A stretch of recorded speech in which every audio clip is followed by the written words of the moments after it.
In a position where all of the home systems have been placed. You can see around the board there that all the home systems have been placed.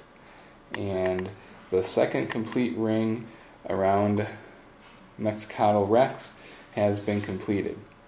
One thing I haven't mentioned is each time we go around, we reverse direction. So we started the first round, we went all the way around the Lizix mine net to our right, placed the last planet in the first round. They would then right away get to place the first planet in the second round, and it would go around counterclockwise until it came back to us. We'd place our planet, and then we would right away get to place a second planet and go back around. That keeps the order a little more fair for planet placement. So we're going to go around again and complete the board. We at this point now have 2 planets left in our hand, and they're both pretty good. So we're going to make sure we place one of those right next to us so that it's nice and close to us so we can get to it right away. And then we go back around in the correct order to finish putting the rest of these systems down. Okay, and then it comes back to us, so we get to place our last planet, which is another nice 2 planet system. So we're going to put that right there next to us. And we are now completing the 3rd ring around Mexicatl Rex. Now, the last planet that is left to play is this nebula. And one of the rules for these special systems is you cannot place one next to another one unless you have nowhere else to place it. So in this case, there's only one more place to place on the board. It's right next to the supernova, so we're allowed to place it there. But normally, you would not be able to put 2 special systems like that right next to each other. Alright, so here's our completed board that we're going to start with. You notice we have on here an A wormhole, but we do not have a second A wormhole on the board, so that wormhole doesn't really exist. But we do have 2 B wormholes. There's one here, and there's one up here. So these 2 spaces are considered to be right next to each other, and you can move from one to the other for 1 movement cost as you go into the game. So that's how you go about setting up the board. So the board is built, and now it's time for us to put our starting deployment on the board. Our home system for Sadak Noor is here with our 2 planets. We have our race card here, our trade agreements, our 2 home planets and our home system, our technology deck, and some command counters all ready to go. So if we look closely on the card here, you'll see that the card tells us some starting units. We get 5 ground forces, 1 carrier, 1 cruiser, 1 PDS, and 1 space dock. And we also get some starting technology. We get the assault laser and the deep space cannon. So what we're going to do is we're going to get those forces from our bag of plastic pieces, and we're going to deploy them however we like onto our 2 starting planets in our starting system.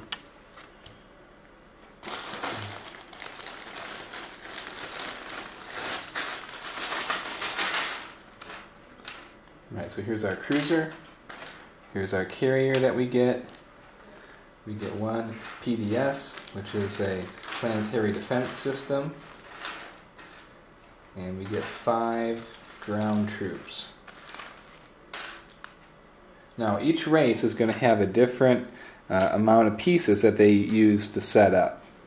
So they won't be the same. Some people get more, some get less, or just a different combination thereof. Alright, so our planetary defense unit, our cruiser, our carrier, and our 5 ground troops is what we get. So we're going to go here onto our planet,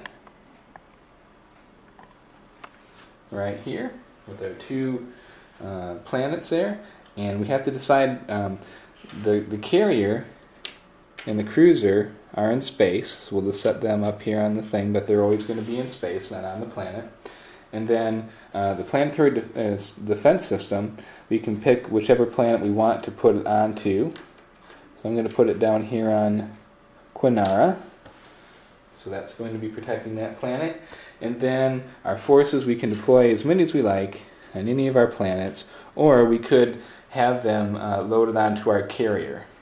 Carriers can carry up to 6 units, either ground forces or fighters, in any combination, just 6 units total. So that's my starting deployment for that. We also look to see what my starting technology is on the card. And this is, I got the assault laser and the deep space cannon. So I'm going to look in my technology deck and find the assault laser and the deep space cannon.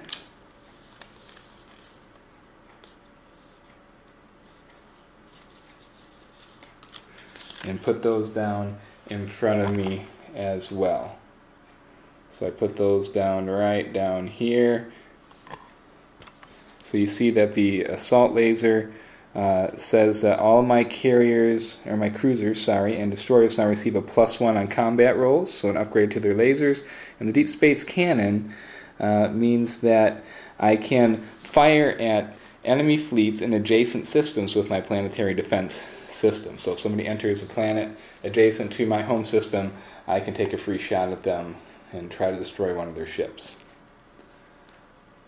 Alright, so that's our starting setup for the Sadak Nor.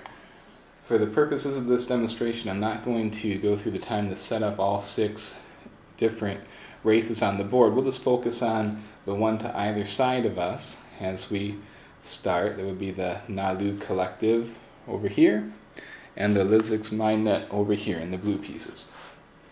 We're just going to go through a few sample turns here, a few kind of what-ifs, just to show you the types of things that you would do on a game turn. Now, since we were the first player, we won that random roll at the beginning, we get this token here. This is the speaker token, and that means that we get to go first. We just kind of keep that to keep track of order. And then the game is broken up into 3 different phases. We have the strategy phase, the action phase, and then the status phase. So this is the strategy phase. And during the strategy phase, what we do is we pick a strategy for the next turn. And there are several different strategy cards that are in the game. And this is where we get to pick one. We have this one here, which is Initiative. Initiative, after we take this card, we get to be the speaker, and then during our action phase, we don't have to pay command counters to do secondary abilities of strategy cards. Okay, most of these have 2, a primary and a secondary ability. On the initiative card, you don't have that. You just have the opportunity to do all the other ones for free, which is a really good ability. So that's the first one that we could choose.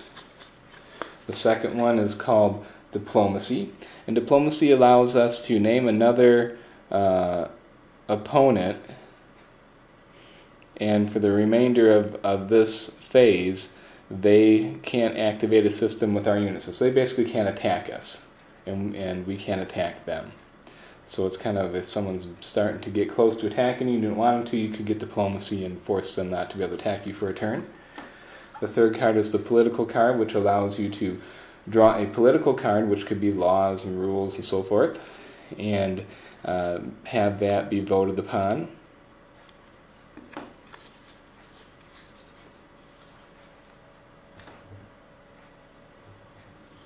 The fourth one is the Logistics card. That allows you to get more command counters from your reinforcements, and that's always good. Then we have Trade, which allows us to establish trade agreements with other races, or to break all of them, or and if we already have trade agreements, we can receive trade goods. Trade goods are resources which can count for production points or for influence. Very useful to have. The sixth one is Warfare. Warfare basically allows you to move twice with the same units in one turn. It's really good if you're trying to get that last little jump towards the system you're trying to attack. Then we have the Technology card. This allows us to research technology, put more technology into our hand, which gives us advantages. And then we have the Imperial card. Now the Imperial card has us draw a card from what's called the Objective deck, and we would place it face up in the common area, and then we would get 2 victory points.